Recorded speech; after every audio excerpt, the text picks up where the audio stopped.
Fuck!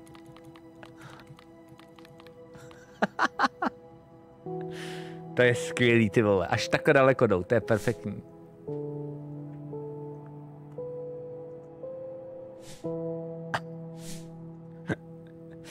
To jsem nečekal teda.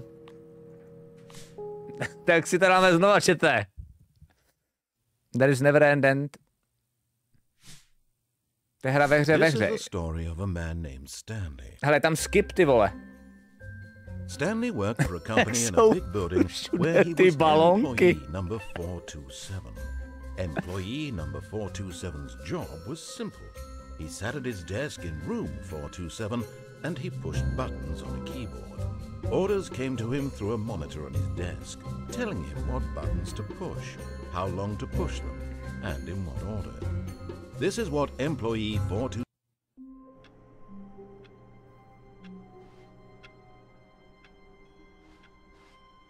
All of his co-workers were gone. What could it mean? Stanley decided to go to the meeting room. Perhaps he had simply missed a memo. Stanley picked up the bucket.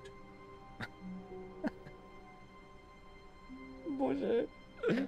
Bože, co to kurva hrajou? Mám bucket. Jsme v pohodě, čete. Jdeme hledat collectibles. No a jo, ty vole! New content. Už to není. Stanley clutched the bucket tightly to his chest and entered the door on his left. This was not the correct way to the meeting room, but Stanley had felt the bucket calling to him, telling him that the employee lounge was simply the place to be. Hej, ten bucket je už v tom scénáři, nice.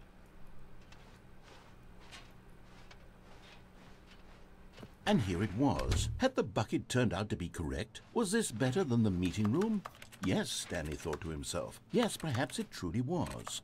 How insightful the bucket turned out to be. No, never mind. The bucket was wrong. Stanley took the door on his left to go back to the meeting room. And so the two of them detoured through the maintenance section and walked straight ahead to the opposite door. Teď to hovoří hra, necháváme to, kýmlaca to nezopakuje. What?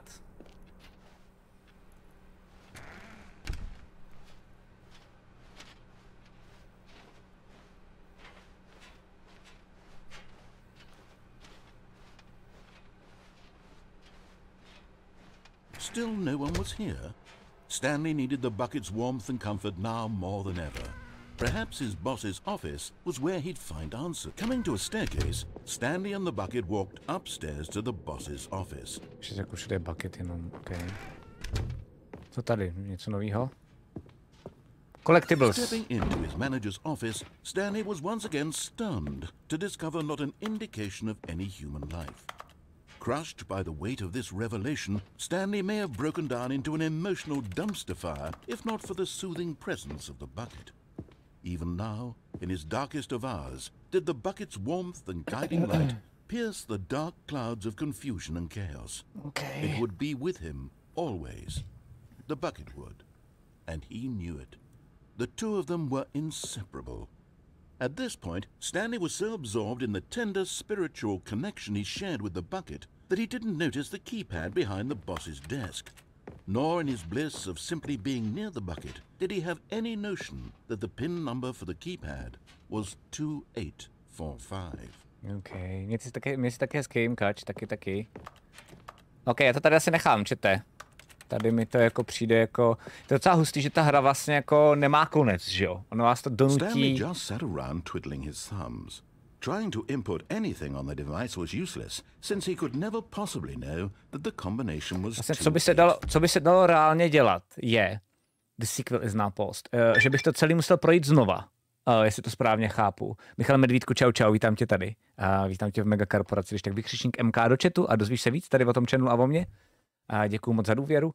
Podle mě, kdybych teď to celý projel zase znova, akorát to je hrozně zdlouhavý, tak by mě zajímalo, jestli tam bude zase new content a jestli tam bude třeba jako Stanley Parabel 3, Nebo co tam bude dál, jako. Ta hra asi konec má, alebo tak 100 konců. Tak jako já jsem vlastně jeden konec už dohrál, že jo, jakože jsem vyšel ven a tím to bylo hotový, no. Ale já jenom 8, 4, 5, já zkusím jenom rychle tohle. Jenomže já nevím, jak jsem na ten nový content přišel. 2, 8, 4, 5. But Stanley guessed the correct code by sheer luck. Was it that the bucket knew all along? Was the bucket guiding him? Yes, this is certainly the most logical explanation. O čem je ta hra o nošení kýblu? Michal Medvídku, ne. My jsme skoro na konci, teď vlastně pro tebe nebude dávat smysl. Doporučuji se když tak podívat na začátek. Je to vlastně jako hra, která řeší, to je spíš taková hříčka krátká, docela oceňovaná a vlastně tady jen taková jako reskynutá, která řeší, jak fungují hry, kde jsou jejich hranice, dokdy tě to baví, dokdy tě to už nebaví. Dělá si to vlastně prdel z spousty her a podobně. Comforting him, reassuring that in this darkest moment of uncertainty, he would be all right. The bucket is here for you, Stanley. Everything will be fine. Fakt to funguje, tyjo. Fakt ten bucket funguje. Stanley and the bucket walked straight ahead through the large door. Já jsem vlastně nešel tudma nikdy. Super. Control facility. Although this passageway had the word escape written on it, the truth was that at the end of this hall, Stanley and the bucket would both meet a violent death. OK. Takže i když je tady escape, tak tady chcípnu, jo? Tak sválně, jestli nekecá vypraveč. OK. Mám bucket, to zvládnu. The door behind them was not shut. Stanley and the bucket still had every opportunity to turn around. Jak je přemlouvá. Jsem se vrátil. Ne, já jsem rozhodnutý. Ten něco spadne určitě. At this point, Stanley and the bucket were knowingly walking forward into a very painful vyleze death. kolfalka a zastřelí tě. Ne, vyleze kolfalka a řekneme, jak to dopadne. To je možná horší. Tak jdeme. Uiii!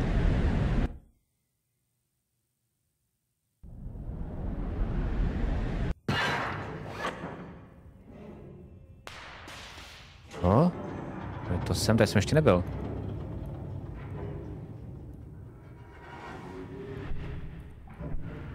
As the machine whirred into motion and Stanley and the bucket inched closer to their demise, Stanley reflected on how meaningless the bucket's warmth and comfort had turned out to be. To be sure, it puts the mind and the soul at ease to embrace the bucket, but what use is a sense of ease when you're about to be crushed to death? This is what Stanley thought to himself, and he sort of kicked himself for wasting so much time carrying a bucket everywhere. Ten bucket, ty hovno!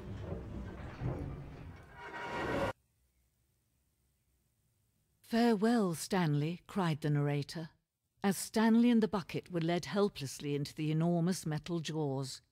In a single visceral instant, the bucket's life came to an end, as it was crushed violently to death. Lady?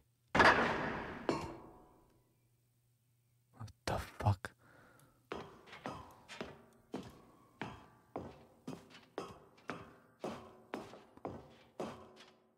It was a shame, the death of such a magnificent bucket. It's true that all buckets are radiant in their own way, but this one stood above the rest. It was a glorious bucket to behold. To je úlet, tohle to je fakt úlet, já vylezu ven na ulici a budu rád, když bude dávat ty vole jako aspoň tramvaj smysl, ty vole. What the fuck? The bucket. Jakože really?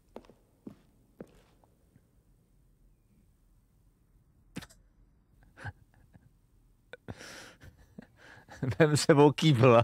Já si jo, ty vole. Já tady nějaký mám Francii. Normálně prostě pak vezmu kýbl. Pojdu domů. Budu, víš, takhle v tramvaji. Vyděšenej, ty vole. Hele, co to ten pán dělá? Jste na Instač, ty vole. Pro ty, co ví. Can you see how arrogant it was for Stanley to take a bucket like this and to claim it for his own? Can you see the hubris that blinded him? Can you see that the bucket is far more noble than Stanley will ever be in his short life?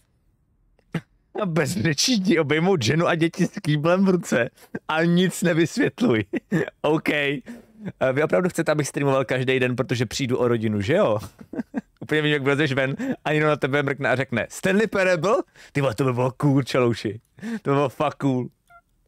Nebo spíš, kdybych to držel, vylezl ven a něco se fakt vysralo. Víš, jakože fakt něco, já nevím, že bych třeba vyšel ven a auto by prostě spadlo do řeky, ty vole, z mostu nebo něco.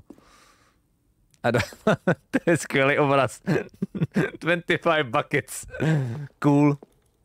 Na to je nejsmutnější, že na nějaký takové výstavě jsem určitě někdy byl. Nejvíc cool obraz, přesně.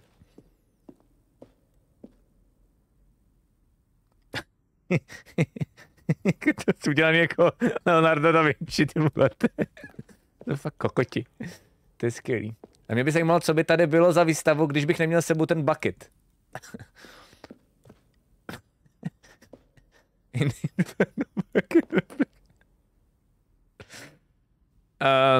Tady je story, jo.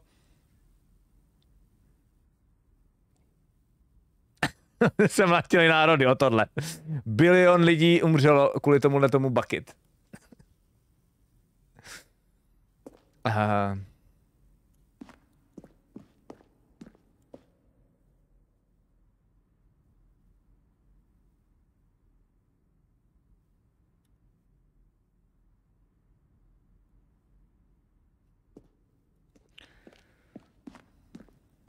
Skoro takové výstavy nejsou včera, ale jsou.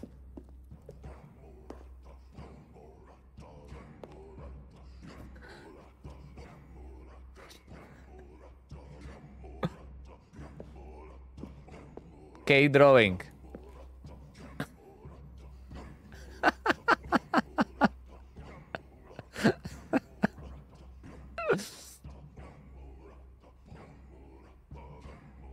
Všimněte si, jak se tady nechává kyblík použít. Dovoluje lidstvu, že je natolik jako, že je hodno toho, aby byl využit. To je skvělý. Ano, to je fresko ze Stanic. Věstonický kyblík. Jo. No man can own a bucket, and certainly not a bucket as dazzling to behold as this one. It is man who should kneel before the bucket. Citace, nevím teď z čeho doprdala, ale to nevadí.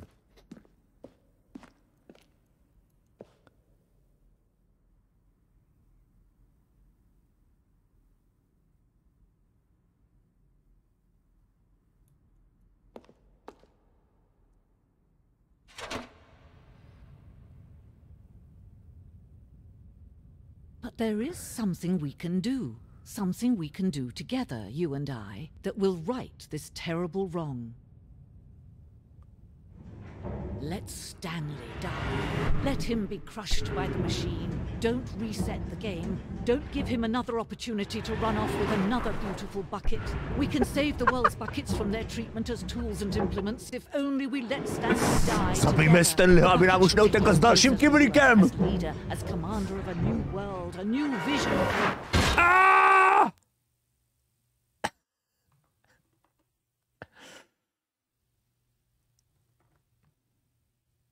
Myslím, že jsem dohrál, ne? Ne, dobrý. How wonderful. Stanley was alone. Finally. This is great, he thought to himself. This is what I've wanted all along. I got what I wanted. Vole, já nemám bucket. A to byl další ending, jo? Tak jako snažím se to projít. What? Další slider. Hustý.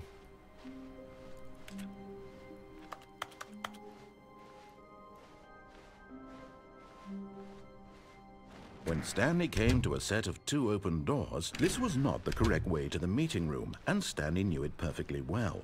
Perhaps he wanted to stop by the employee lounge first, just to admire it.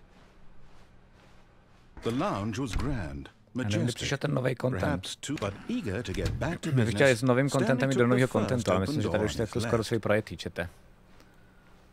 Musím tady jumpnout dolů, není tady collectibles ještě Stanley někde. was so bad at following directions, it's incredible he wasn't fired years ago. Tam už nebyl ten paket, ne, myslím. Look, Stanley, I think perhaps we've gotten off on the wrong foot here. I'm not your enemy, really, I'm not. I realize that investing your trust in someone else Tamhle se možná dá jít taky, ne? but the Tamhle! fact is that the story has been about nothing but you. Vidíte to, co já? Tamhle v dálce! Someone you've been neglecting, Stanley. Someone you've forgotten about. Please, stop trying to make every decision by yourself. Now, I'm not asking To je for super me, joke. I'm asking for her. To je skvělý joke, vidíte to? Tam je collectible. Ty vole. This is it, Stanley. Your chance to redeem yourself. To put your work aside. To let her back into your life. She's been waiting. Oh, That's shit. her, Stanley. You need to be the one to do this. To reach out to her. If you can truly place your faith in another, then pick up the phone.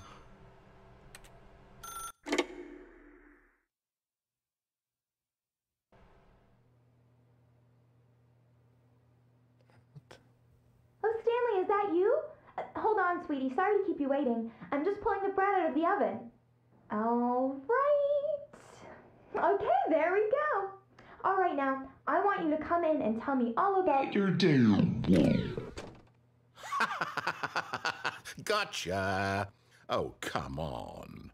Did you actually think you had a loving wife who'd want to commit their life to you? I'm trying to make a point here, Stanley. I'm trying to get you to see something. Bylo to mi Come sundal inside. pěkně. Let me show you what's really going on here. OK, pěkný srač.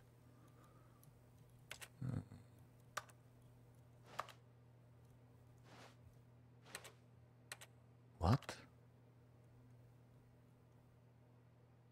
Dobrý. This is a very sad story about the death of a man named Stanley.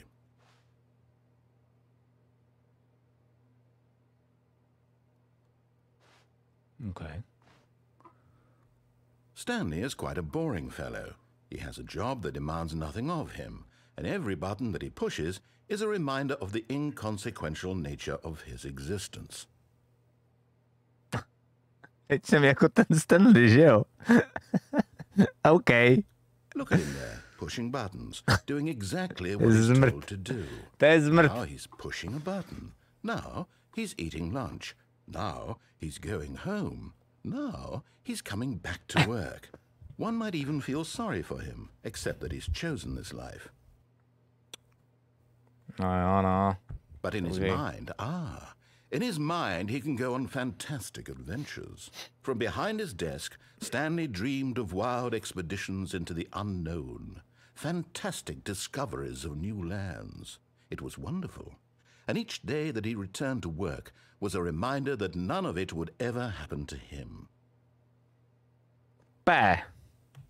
And so he began to fantasize about his own job. First, he imagined that one day while at work, he stepped up from his desk to realize that all of his co-workers, his boss, everyone in the building had suddenly vanished off the face of the earth. The thought excited him terribly. So he went further. He imagined that he came to two open doors and that he could go through either. At last, choice. It barely even mattered what lay behind each door. The mere thought that his decisions would mean something was almost too wonderful to behold. As he wandered through this fantasy world, he began to fill it with many possible paths and destinations. Down one path lay an enormous round room with monitors and mind controls. And down another was a yellow line that weaved in many directions. And down another was a game with a baby. And he called it the Stanley Parabel. Okay. It was such a wonderful fantasy, and so in his head he relived it again, and then again, and again, over and over, wishing beyond hope that it would never end. that he might always feel takže to celý jenom si to vymýšlím během to, co se nudím v té ošklivé věci na P. Perhaps if he played just one more time. Cool. But there is no answer. How could there possibly be? In reality, all he's doing is pushing the same buttons he always has. Nothing has changed. The longer he spends here, the more invested he gets. The more he forgets which life is the real one. Okay. That's hosty. And I'm trying to tell him this. That in this world he can never be anything but an observer. That as long as he remains here, he's slowly killing himself. But he won't listen to me. He won't stop. Here, watch this. Stanley, the next time the screen asks you to push a button, do not do it.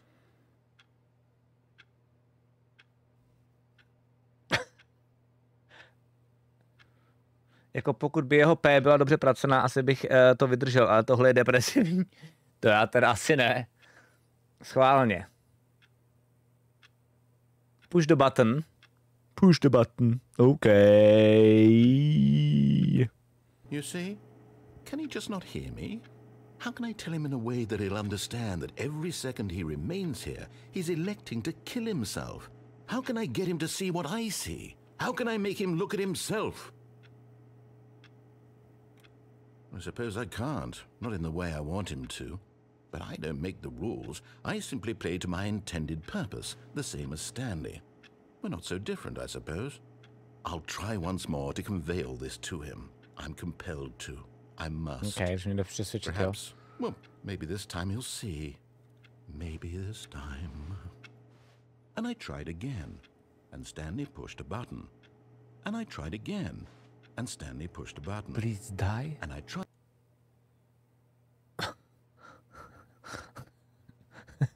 What? Ty vole.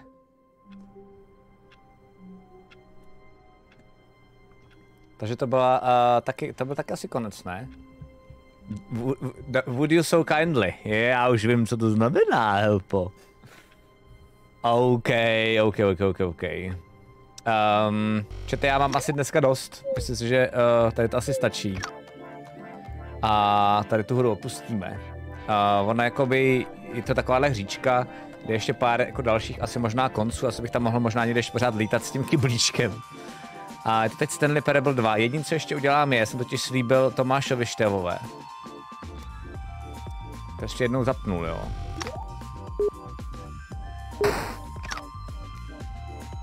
Jestli teď se ukáže Stanley Parabel 1 nebo 2, mě zajímá. Please adjust slider, jasně. Please adjust the slider until the dog and the cat are friends. Jo, ono to po mně chtělo. Ono to totiž mi řeklo, že mi to dá další nové slidery, tak já to jenom zkouším, jo.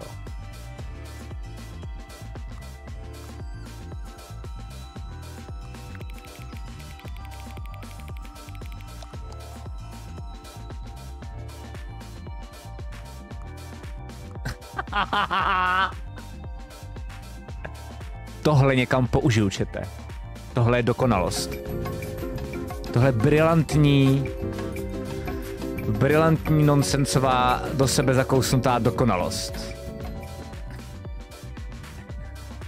To je skvělý. Tak, co tady?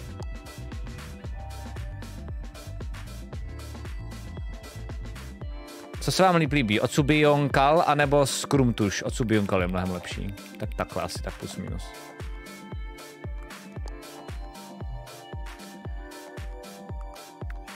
Please don't adjust the slider, to je taky cool. To fakt se strašně nudí, to je jenom výtrysk kreativity tady ta hra. Do you know what time is it right now? Ne. The time that is right now the correct time. Ne.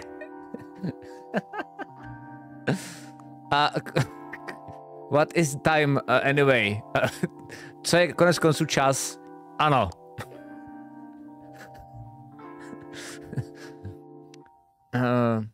Je tady něco o sobě, co jsi mi neřekl? Jasně, že je. Pomoct. Ne. Přijdeš znova, aby se... Ne. Už ne. Je to fakt 2, ty vole, já jsem si to fakt upgradenul. Nice. To jsem chtěl ještě vyzkoušet, čete. Jsem to slíbil, Tomáš, ten tady možná není, ale přišlo mi to důležitý. Co je to? TSP bylo dobrý, no. Co to je TSP bylo dobrý? Co pravíš na scénář? Dobrý, skvělej. Moc suprovej.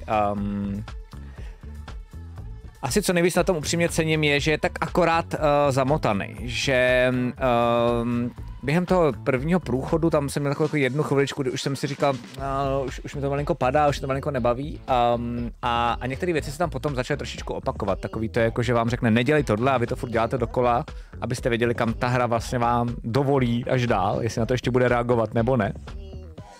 Tak takovýhle princip se tam vlastně pak už hodněkrát opakoval, což je logický, protože vlastně je to vděčný, je to strašně zábavný, že jo. A největší úlet mi přišel vlastně jako ten ta LSD část s tou nekonečnou dírou, tam mi přišla peckoidní. Už je to super. Teda si představ, že se to pítá ta androidka z menu Detroitu. To by bylo hodně hustý, kdyby tam byla, no. Tak povězte, jak se vám to líbilo? Jak se vám líbily slidery na konci, jak se vám líbil Stanley Parabel? A jak se vám líbily příběhové úterky za subgoal a jestli máte pocit, že jak to říct, jako že jste si ne to zasloužili, že jsem vám dal zpátky to, kolika subscribama darovanýma nebo i svýma jste mě tady občasnili, jestli to jako na to stálo, doufám, že jo. Máš na tuhle hru pár připomínek memes. Vím to, Kolnare, promiň, jsem to poprvé přehlídnul, mrknu jsem na to určitě a asi to použiju i někam na sociálky, takže ti moc krát děkuju. Na většinu Detroitu jsem tu nebyl, ale TSP bylo podle očekávání. Co je to TSP? Je to super? Ok. Tak já vám moc děkuju. Děkuju vám hrozně moc za ty, je to vlastně díky vám, za tu podporu, díky který jsem si mohl i doma ospravedlnit ten úterek. Teď vlastně co to bylo, skoro měsíc, že jo, jestli se nepletu, možná je trochu víc, trochu díl. Vrátím se teda zpátky ke streamování každý pondělí, každou středu, každý čtvrtek. Zítra jsem tady zase, od 10 od rána. Vezmu si kýbl domů, neboj se. Zítra pojedu nějaký retro, vidím to tak, že pojedu Darkest Dungeon, HDčkovou verzi 1. Až mě to přestane bavit, což u těch retro her bývá docela často, mám pocit. Asi bych si pak chtěl dát nějakou strategii, možná Faro, a já pořád čekám na ten remaster, já nevím, jestli se vůbec dočkám, no. Tak bych zkusil asi Darkest Dungeon, protože potřebuji stahovat minuty za ošklivé slovo na P, protože tady se prokrastinuje nic nedělá a já když to řeknu, tak mám o 5 minut díl, že já už tam mám zase úplný strašný trandál. Takže Dungeon Keepera a Darkest Dungeon, oboje dvoje. Možná, jestli jsem se spletl, tak oboje dvoje. Zítra s kýblem nebo bez, uvidíme podle toho, jak vstanu, Grahalde, a jak moc se budu bát.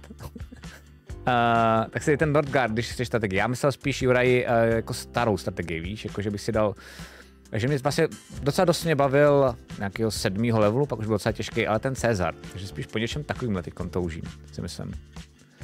Když nebude kýbl, tak 3x5 minut Darkest Dungeonu? OK. Tak se nám. Ten nějaký zkusím zítra schrastit, uvidíme. Může být umělohmotnej, čete? Nebo ne? Já tady vlastně mám ty Age of Empire, ne Age of Mythology, ale Age of Empire. Jsem hrál 1, rozehrál jsem je a dál jsem se na to vysral. To bych možná mohl, no. To bych možná mohl, vidíš. Umělo, how dare you. OK, jste na mě přísní jak ta hra, čete. Jo, musíte se nad sebou trošičku zamyslet a být na mě hodnější. Ještě se vám tady rozbrečím, znáte to prostě. No. Tak jo, já dneska na to teda kašlu. Zítra teda dopoledne pojedu tohleto, potom po 5. hodině, mimochodem ještě na hoďku až 2, tak na překlady her na jejich channelu, tak já tam budu hostovat vás, ale zároveň tam provedu lidi, jakože ne lidi, ale vás přímo, takovou jako novou hrou. Já mám tady vlastně i nainstalovanou, já vám vlastně můžu ukázat. A už jsem ji dneska i trošičku zkoušel hrát, je to česká hra Lords and Villains. A to nejdřív takhle ještě ukážu. budu toho mít i vývojáře, takže já se ho chci i ptát vlastně jakoby, jak nad tím přemýšlel, co s tím dělal a podobně. Hrál jsem zatím kousíček, vypadá to, že to je jakoby vlastně taková jako craftící hra, top-downová, ale nedostal jsem se zatím daleko, takže uvidíme, jo. A je to nějaká beta verze, takže jsem sám zvědavej a uvidíme. My totiž nejsme lidi. What? Já myslel, že jo. To je ta nejvíc slušná urážka, ne lidi, ale vás. Je to trošku jako Rimworld, ano. Přijde mi to taky tak. Vy jste nad lidi, to taky nemůžu říct vlastně. Vy jste super lidi, vy jste prostě skvělí. To jsem to vyžehlil, ty vole, úplně na pána. Dobrý. Vy jste lidský hovada, přesně tak. Já se mrknu, kde je app, ať vím, kam vás hodím, aby jsem vám to nejdřív řekl. Vypadá to, že je app můj oblíbený Czech Cloud. Samarka je app. Takže já vás hodím Samarce, pozdravujte ji tam a doufám, že se má hezky. Já asi nebudu už lurkovat, já rovnou poběžím. Děkuji, že jste tady byli. Děkuju moc za ty suby, děkuju moc za rysaby, děkuju moc krát i za darovaný suby, hlavně Romanovi Rybáčkovi a Tomášovi Števové. No a zítra v 10 se tady zase uvidíme. Děkuju moc a mějte se. Čago.